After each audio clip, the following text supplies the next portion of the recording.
Hey everyone, welcome to Circuit Gilles Villeneuve for what has become my annual non-championship fun race. Before we get started, I wanted to apologize for taking so long to get this video out. After I uploaded part 1 of the vlog, my computer's graphics card died. It took me about a week to get it up and running, and then the day after that I had to leave to prep for Mid-Ohio for the next race after this one. So I've gotten way behind. I'm going to spend the next week trying to catch up as much as I can. And then after that, I'm taking another really long 3-week trip. So the summer is getting really, really busy. Hopefully in August it'll calm down a little bit and I can get back on track. But anyways, last year here in Montreal, we finished the race 1 in 13th place after starting dead last, which I think there were 30 cars. We've got a number of improvements this year, including a brand new engine. And for this race, I have a professional mechanic helping me out, so hopefully we will have a better setup. Going into the weekend, I was aiming for a podium, but with Team Pelfrey here coming and joining us from the regular 1600 season, the Britain West cars look really strong, so it's going to be really tough. There's a massive 38 cars here this weekend, and we still managed to qualify up in 10th place. So it's definitely an improvement over last year, and a decent position to begin an attack on the front runners, so I'm pretty happy with it. And we're like just outside of the top 25, 25th percentile, so it's nothing to sneeze at, even though it's maybe a little bit lower than I was hoping. Looking at the track, there's some debate over whether or not to consider it a street circuit. For the other 362 days of the year, it's actually used just as normal park roads, but since F1 has been coming here since the late 80s, I think, or early 80s even, it's evolved into more resemble a permanent road course with runoff, tire barriers, the newer Tech Pro barriers, and even the safer barriers that they use on ovals in a few places. The walls are closer than most road courses, but not as close as other North American street circuits like Toronto or Long Beach. But personally, I consider it a permanent street circuit, so it's a little of both.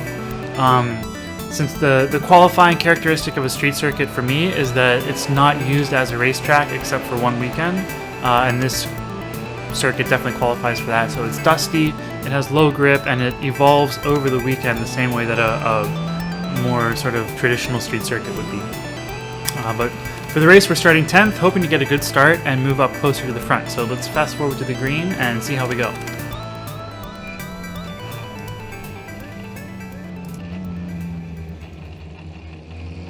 Coming up through the final chicane, trying to take the green.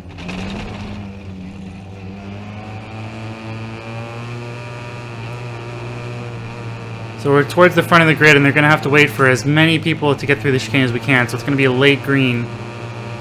Keeping an eye on that starter stand.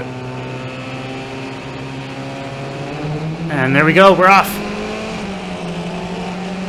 Trying to get a good start. Trying to stay on the right side of the track so that we're on the inside for the right-hander. Right here, it doesn't really matter so much being on the outside. Trying to get DDA Shrennen.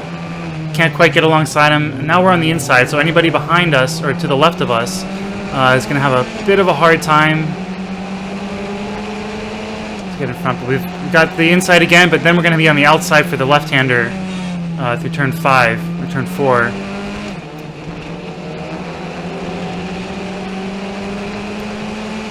So I think we lost one position on the start. It's not a terrible start, but it's not great. I think we're going to lose another position here. I really should have taken the inside line right there into turn 6. I could have defended that spot. And we've got another car. All right, now the start's getting a bit worse. We got another car attacking us on the inside. So that's 3 spots we've lost in the first couple corners. We're gonna have to regroup from this.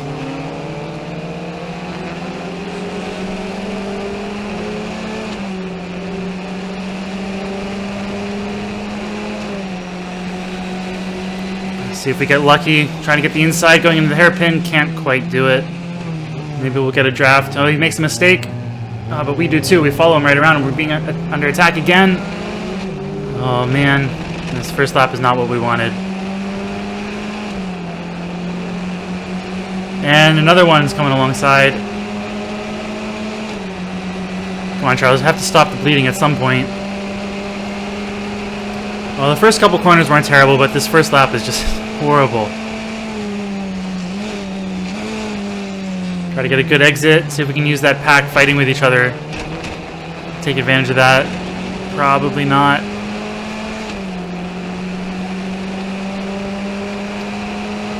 looks like we've stopped the freight train of cars. There's one on the left there in the wall. Might be out of the way enough to we stick our nose in there. Can't quite get alongside.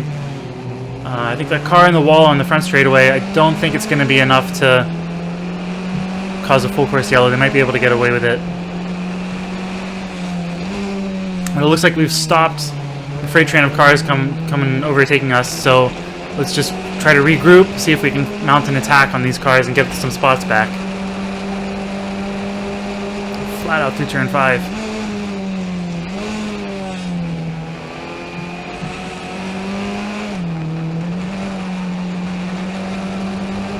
Got a good exit through 7. There's one. See if we can follow that guy through. Looks like we can. Can we get him? Going into 8. Yes! Double overtake. There we go. That's a lot better. Just took us a lap or 2 to calm down a bit. Alright, let's see if we can catch this next guy.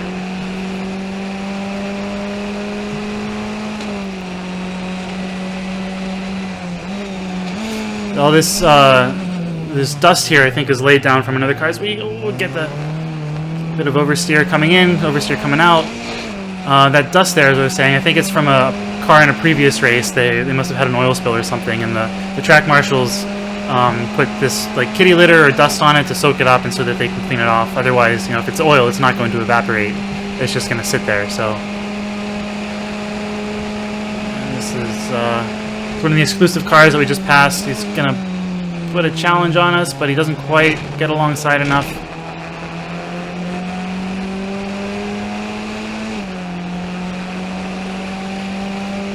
Try to put a gap on that car behind us. There's a yellow flag there for that car. It's still in the wall. Looks like they're not going to throw a full course yellow for it since it's kind of out of the way.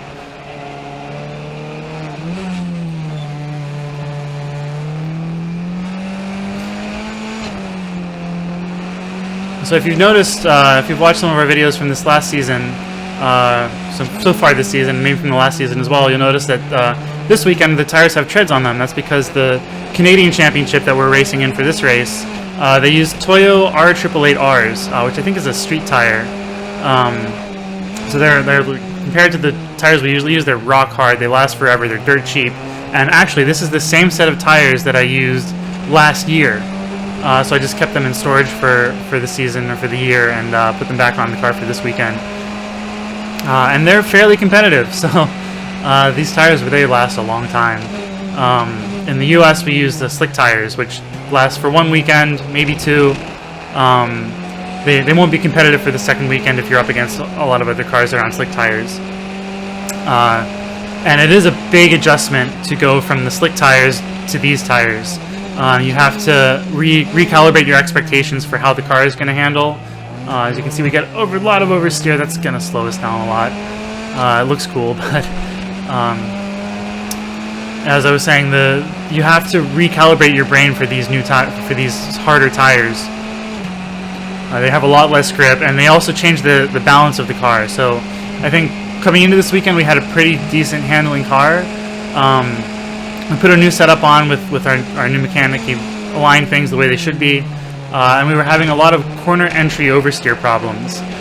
So if I try to turn into the corner and roll off the brakes to try to carry some speed through, the back end is just going to step out.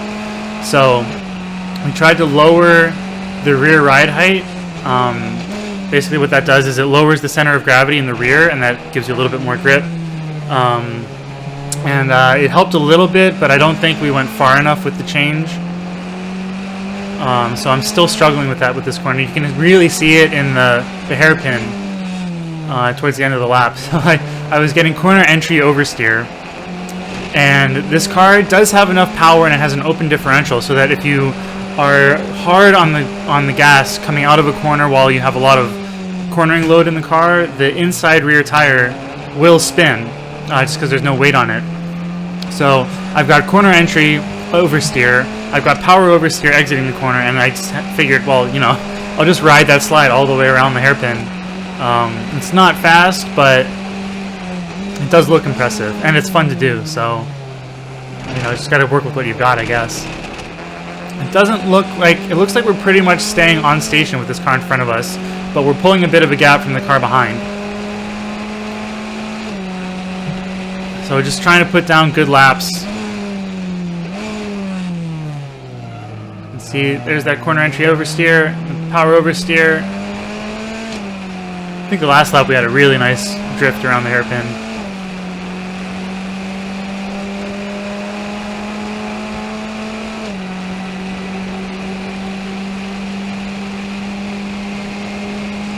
Looks like we've lost a little bit of time to that car in front of us.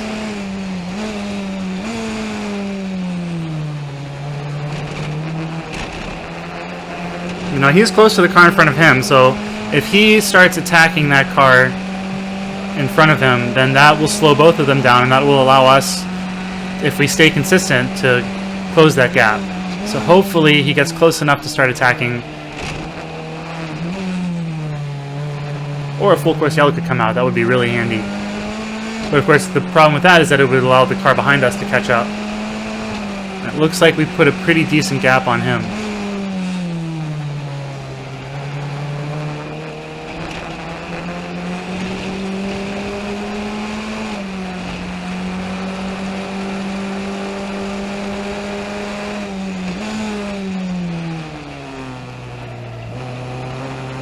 These tires are a little bit louder than the slick tires as well. The slick tires, you can slide them and you don't really hear any tire squeal, but these ones, if you're pushing them, they'll start screaming. They'll let you know.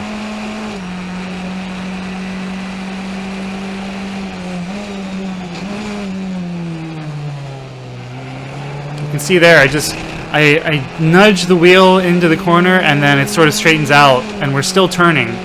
That's that corner entry oversteer. So it's a very subtle because we don't move the wheel that much.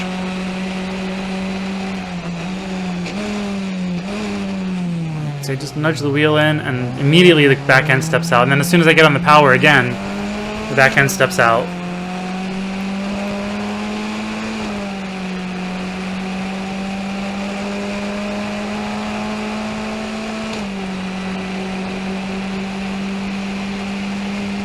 I think if we were able to dial out that, then we would have an even better result. I think we lost 4 spots on the start on the first lap, and we gained back 2 on the second lap. Now we're struggling to catch these guys and get back up into 10th place.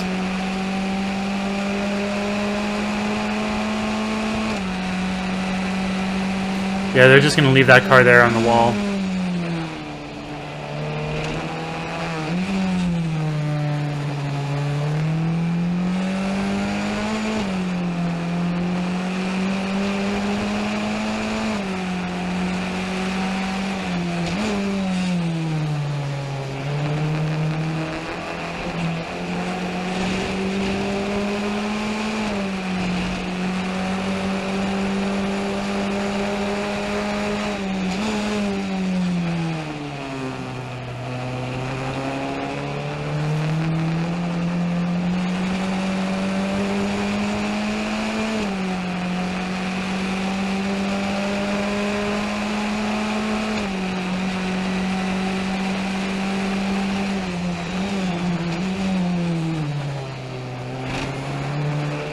You can see, especially in turn 8 there, the back end just does not want to stay in line.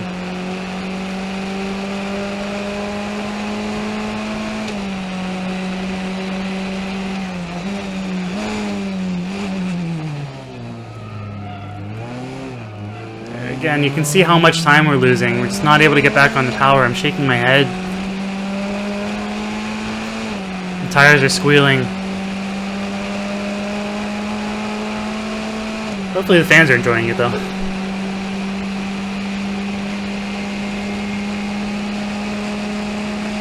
This is the one race of the year where we get to race in front of a big audience. And it does make it a lot more fun. You can see the car in front. I think he's slowing down a little bit.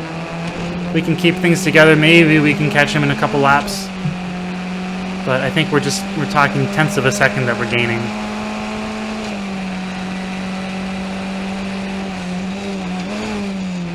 He is losing ground to the car in front of him, though, for sure.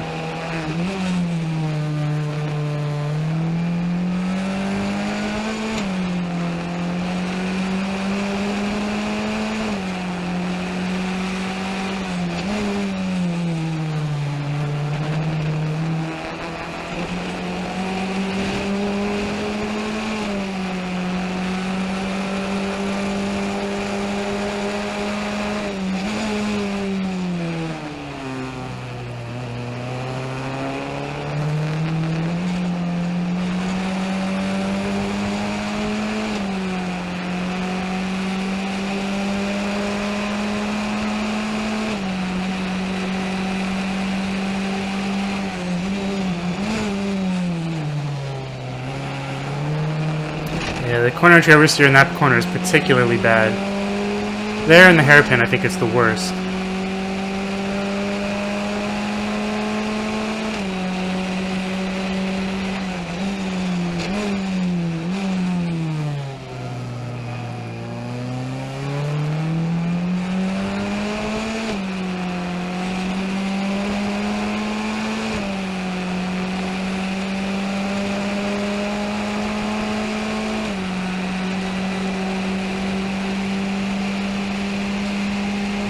In the mirrors, it looks like there's nobody back there, so we're in full attack mode, just trying to put down good laps, get good exits, try and close this gap to the car in front. But with this handling issue, it's really difficult to carry speed into the corners.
Yeah, it looks like we've closed that gap, but we're sort of still just staying put where we are.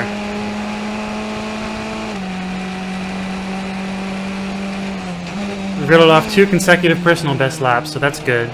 Coming into turn 1 and 2, it does look like we've closed the gap a little bit.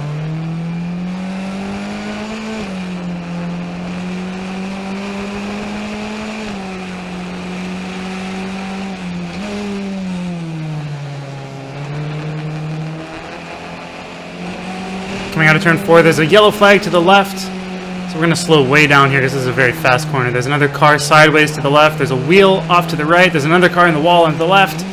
That was a big accident. That's definitely going to be a full course yellow. That might also be the end of the race, since I think there's only a few laps left anyways. But I came out of turn 4 and I saw that yellow flag and I thought, oh man, I've seen this show before.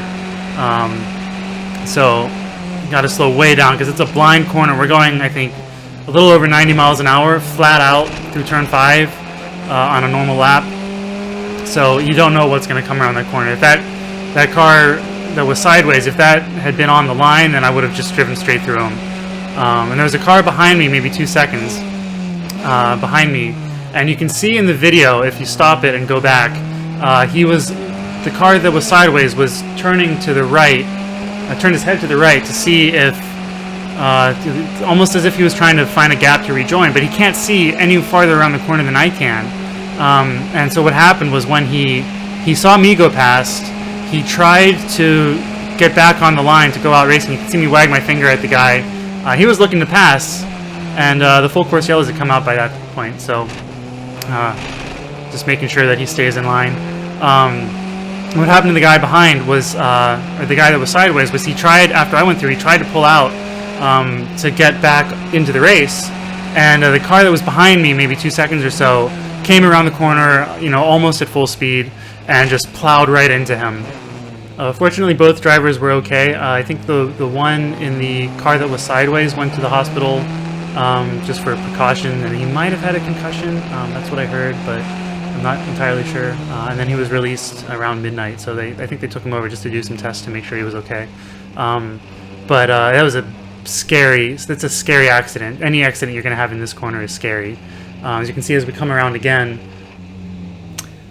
you can see that there's an extra car that wasn't here before. Yeah, it's very fortunate that nobody here was hurt. Turn 5 is a scary corner. I think people don't really realize just how dangerous it is, because it's not much of a technical challenge. Even in our cars with no wings, it's flat out. So I think people might think of it as a straightaway, but if you have an accident there, you have to be very careful because it's gonna be a big one. So looking at the results, we managed to claw our way back up to 10th place. I think we dropped to 14th at the end of the first lap. The second lap we managed to do that double overtake, which was kind of cool, if I do say so myself. And then I think through some attrition we were able to get those 2 spots back up to 10th. Kind of have mixed feelings on this race. You know, I was hoping to move up a couple spots from 10th at the start rather than fall back and then just have to get back to the status quo. So hopefully for race 2 we can improve our start and then move up into, you know, the top 7 or top 6 would be fantastic. But thanks everyone for watching. We'll be back soon with race 2, and we'll see you there.